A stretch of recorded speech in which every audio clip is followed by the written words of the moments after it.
Hoy les voy a contar una historia terrible. Después de escucharla no podrán dormir en toda la noche. Es la historia de cómo un submarinista soviético mató a miles de niños inocentes y recibió el título de Héroe de la Unión Soviética. Alexander Marinesko hundió el transatlántico alemán Wilhelm Gustloff, que llevaba miles de pasajeros a bordo, la mayoría de ellos refugiados y niños. Por sus víctimas, el hundimiento de este barco es de las mayores catástrofes marítimas, superando varias veces la tragedia del Titanic. Hoy les hablaré del ataque del siglo, el destino de Marinesko antes y después del hundimiento del Gustloff y de las víctimas de la catástrofe. Además, voy a desmentir muchos mitos soviéticos relacionados con esta tragedia y por supuesto trataré de responder a la pregunta principal. ¿Quién es Alexander Marinesko? ¿Un héroe o un criminal de guerra? Me llamo Semyon, canal Mikosha TV, comenzamos.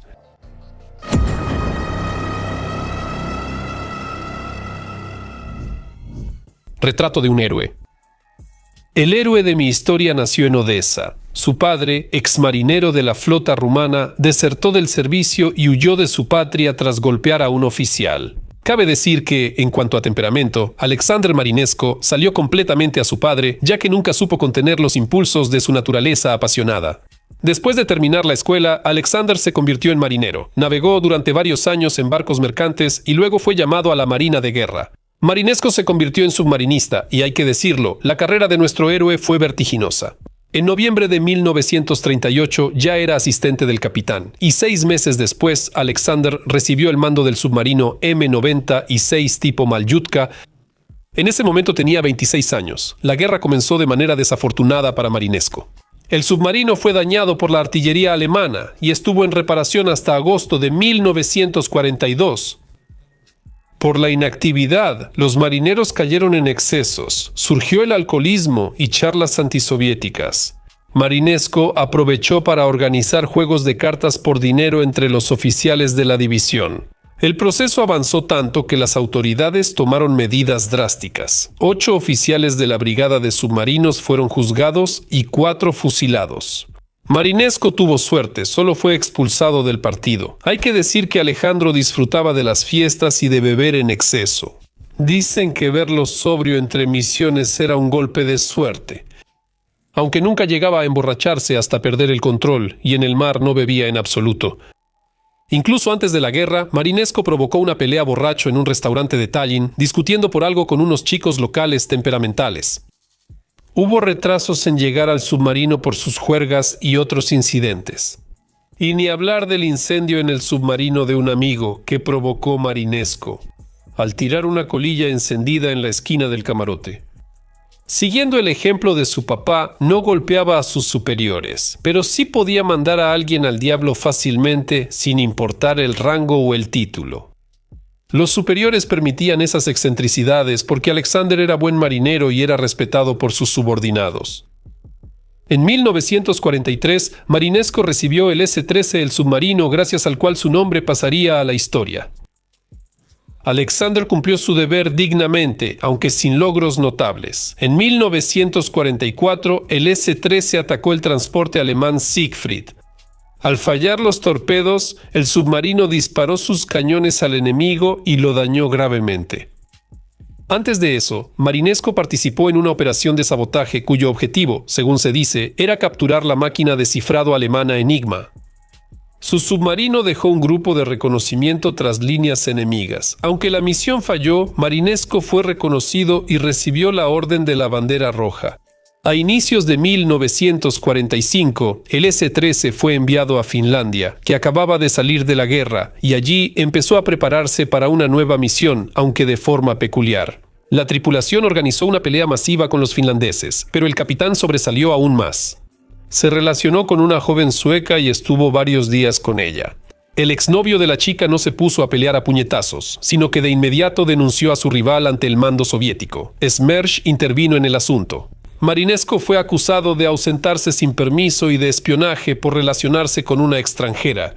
La tripulación defendió al capitán y se negó a salir sin Marinesko. Finalmente pasaron por alto todo ese circo y enviaron el submarino a la misión. Para la tripulación y el capitán, salir al mar fue como ir a una compañía de castigo. En esta misión debían hacer algo heroico, de lo contrario enfrentarían serios problemas al volver a casa. Tras semanas de búsquedas fallidas en el tormentoso Báltico invernal, Marinesco llevó su submarino a la bahía de Danzig. Cuando los submarinistas soviéticos vieron un enorme transatlántico que avanzaba en línea recta con las luces de navegación encendidas, probablemente no creyeron lo que veían. Pero ese era el Wilhelm Gustloff, uno de los barcos más famosos del Tercer Reich. El Wilhelm Gustloff comenzó a construirse en el astillero Blohm y Voss de Hamburgo en 1936. Era un gran y bello transatlántico de 9 cubiertas, uno de los más grandes del mundo al construirse. La organización Fuerza a través de la Alegría fue la que encargó el barco, agencia estatal de turismo del Tercer Reich que organizaba el ocio alemán según la ideología nacionalsocialista. El transatlántico fue nombrado en honor al nazi suizo Guillermo Gustloff, asesinado por un estudiante judío en febrero de 1936. Se dice que querían llamar al barco Adolf Hitler, pero el Wilhelm Gustloff no se usó mucho para cruceros marítimos. Después del inicio de la guerra, el transatlántico fue convertido en un hospital flotante. Luego fue entregado a los submarinistas, quienes instalaron barracas para cadetes a bordo. En 1943, tras un bombardeo estadounidense, el transatlántico tuvo un agujero en el casco derecho. Lo repararon y pintaron rápido. Así permaneció en el puerto de Danzig casi hasta el final de la guerra. A inicios de 1945, el Ejército Rojo entró con fuerza en Prusia Oriental. Quedó un recuerdo generalizado sobre las atrocidades que cometieron los soldados soviéticos liberadores en los territorios ocupados. Esto causó una gran ola de refugiados hacia los puertos del mar Báltico buscando subir a un barco. A la evacuación de refugiados se unió el Wilhelm Gustloff, atracado por 5 años. En ese momento, en el puerto de Danzig, había unos 60.000 refugiados. Ahora es imposible saber cuántos pasajeros llevaba el Gustloff en su último viaje. El transatlántico estaba literalmente lleno hasta el tope. La gente se sentaba en los camarotes, en todos los pasillos y corredores, incluso en las salas técnicas. Su capacidad era de 1.463 pasajeros y 417 tripulantes. Investigadores estiman que al hundirse el barco había más de 10.000 personas a bordo, incluyendo cientos de heridos de hospitales cercanos. La mayoría de los pasajeros del Wilhelm Gustloff eran mujeres, ancianos y niños refugiados. A bordo también había jóvenes cadetes de submarinos, la mayoría refugiados, y mujeres de 17 a 25 años. Las pusieron en la piscina vacía. Cuando el barco sobrecargado zarpó, fue rodeado por una flotilla de botes con refugiados. Dicen que fue desgarrador. Las madres alzaban o entregaban a sus hijos a los marineros. La tripulación permitió subir a 2.000 personas más por compasión. Aquellos que lograron subir al transatlántico sintieron un enorme alivio, pues no sabían que estaban condenados. Por último, el clima era horrible. Menos 10 grados Celsius. Soplaba un viento fuerte y penetrante y estaba nevando. En esas condiciones, una persona que cayera por la borda prácticamente no tenía ninguna posibilidad. La catástrofe. En la historia del Wilhelm Gustloff, como en la del Titanic, hubo varias coincidencias fatales que se sumaron y causaron la catástrofe. Bueno, por ejemplo, en el barco no había una sola autoridad al mando. El barco estaba nominalmente a cargo de Friedrich Peterson, de 72 años, pero también estaba el capitán de corbeta Wilhelm Sand, comandante de la unidad de entrenamiento de submarinistas en el Gustloff. A bordo había 2 capitanes de menor rango que también participaban en el mando. Estos compañeros discutían seguido sobre por qué canal debía ir el barco y qué precauciones tomar ante submarinos y aviación enemiga. Justo después de salir al mar, se desató una disputa en el puente de mando. ¿Y cómo en realidad debemos avanzar? El capitán de corbeta Sand sugería zigzaguear contra submarinos, pero Peterson prefería un rumbo directo por la escasez de combustible y los daños tras el ataque aéreo. Los jóvenes apoyaron al jubilado y el barco fue directo a su perdición. Temiendo por el estado de los motores, así como por la vía de agua reparada apresuradamente, Peterson condujo el barco a baja velocidad. Esta fue otra decisión fatal. Si el transatlántico iba a velocidad normal, Marinetskaya no lo habría alcanzado. Antes de zarpar, Gustloff recibió un radiograma de un convoy de dragaminas que supuestamente iría a su encuentro. Encendió las luces de navegación para evitar colisiones. En realidad no había ningún dragaminas. Hasta ahora no se entiende de dónde salió ese mensaje. Las luces en el Gustloff ayudaron al Marinetskaya a detectar el transatlántico y lanzar un ataque con torpedos en condiciones ideales. A las 21:00 el submarino Marinetskaya lanzó 3 torpedos al Wilhelm Gustloff. El primero impactó la proa del barco y el segundo explotó en la piscina vacía, destrozando a las chicas del batallón naval presentes. Y el último dio en la sala de máquinas, dejando al barco sin propulsión. El capitán Peterson entendió de inmediato lo que había pasado.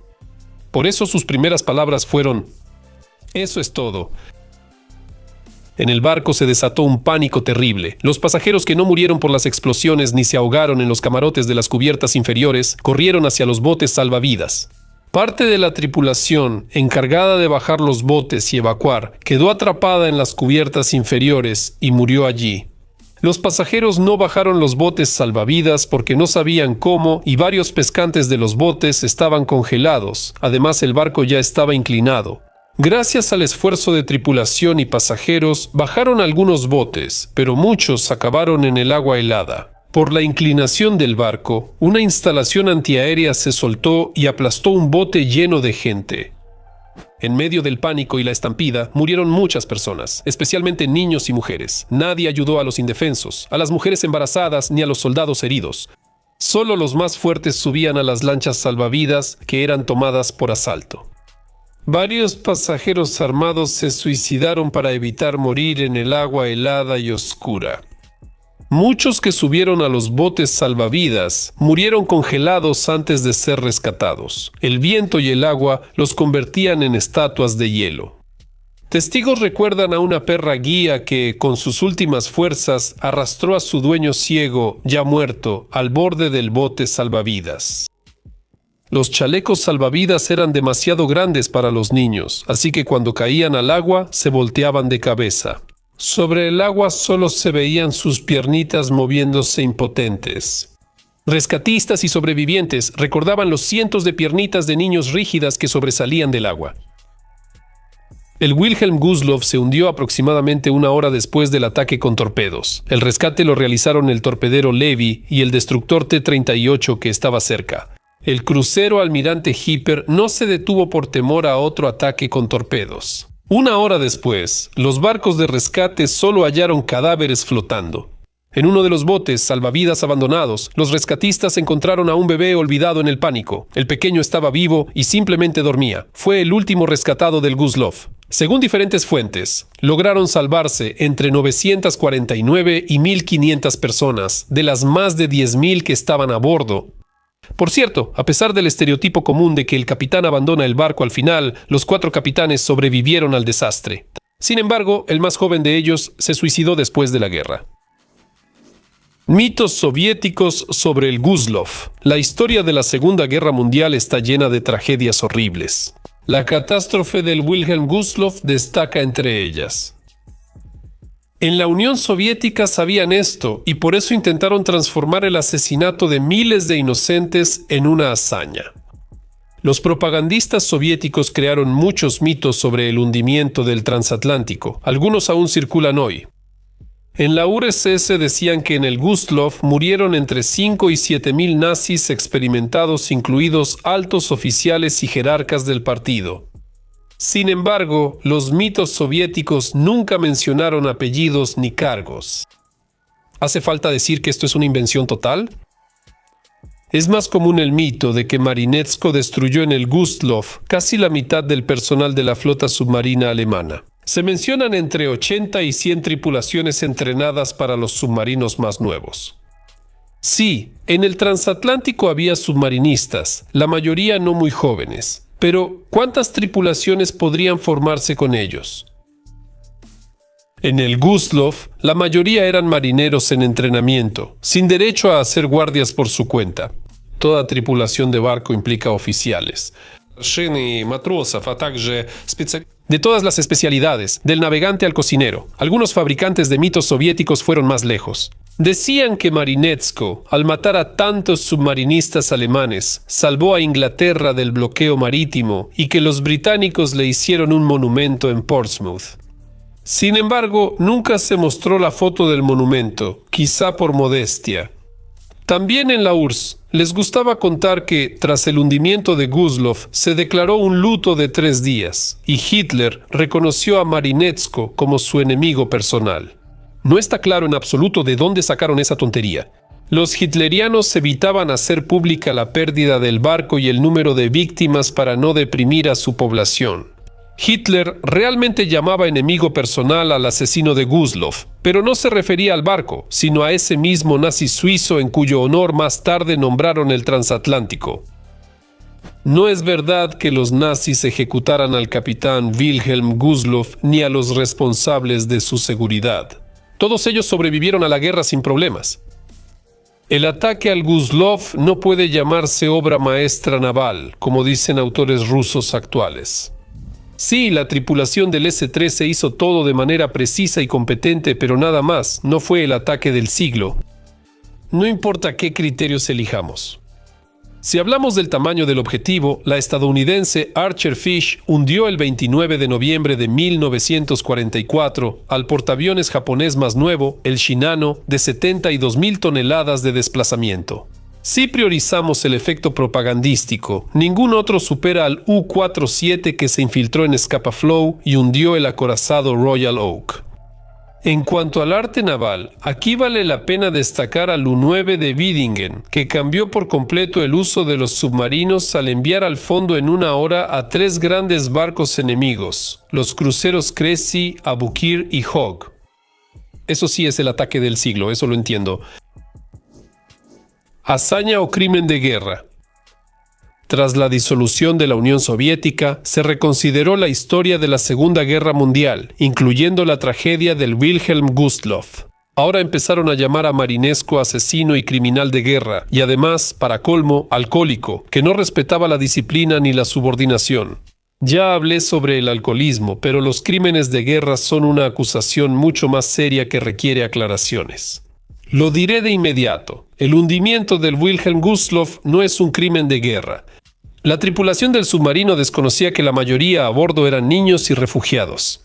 El transatlántico estaba armado, escoltado por un buque de guerra y sin señales de la Cruz Roja. Legalmente, Marinescu está limpio, pero desde lo humano, no me atrevo a llamarlo héroe. De inmediato pienso en los cuerpos de niños en las aguas heladas del Báltico. Y su ataque del siglo sería mejor llamarlo el asesinato del siglo, porque con 3 torpedos hundió a más civiles que todos los submarinistas en ambas guerras mundiales. El verdadero crimen es la propaganda soviético-rusa, que hace que no se den cuenta de nada y se vean como una nación heroica, salvadora y libertadora. Así como no entiendo a las personas que justifican los bombardeos de Rusia a Ucrania, tampoco entiendo a quienes llaman héroe a Marinescu. Por cierto, Marinescu terminó mal. En el otoño del 45 lo expulsaron del ejército y en la vida civil todo fue cuesta abajo.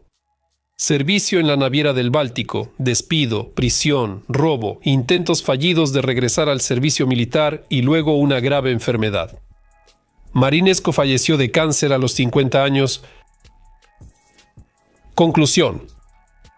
En la guerra siempre ocurren cosas horribles, es su naturaleza. Las guerras terminan y después se reevalúan.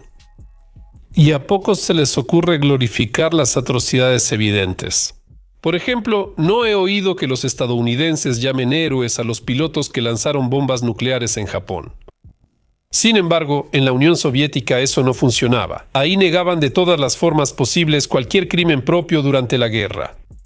Parece que la propaganda rusa actual sigue el mismo camino, sacando del baúl viejos mitos soviéticos. En cuanto a Marinescu, si todavía alguien lo considera un héroe, solo imaginen antes de dormir que están en ese barco porque quieren salvar a sus hijos. En el barco hay miles de niños. Se acerca la noche. Muchos ya están dormidos y parece que están a salvo, pero de repente hay explosiones, el barco se hunde. gritos, pánico, sangre, 10 grados bajo cero. ¿Llamarías héroe a quien hizo esto? Para reforzar lo aprendido, vean un video sobre los héroes de la Operación Militar Especial. Adiós a todos.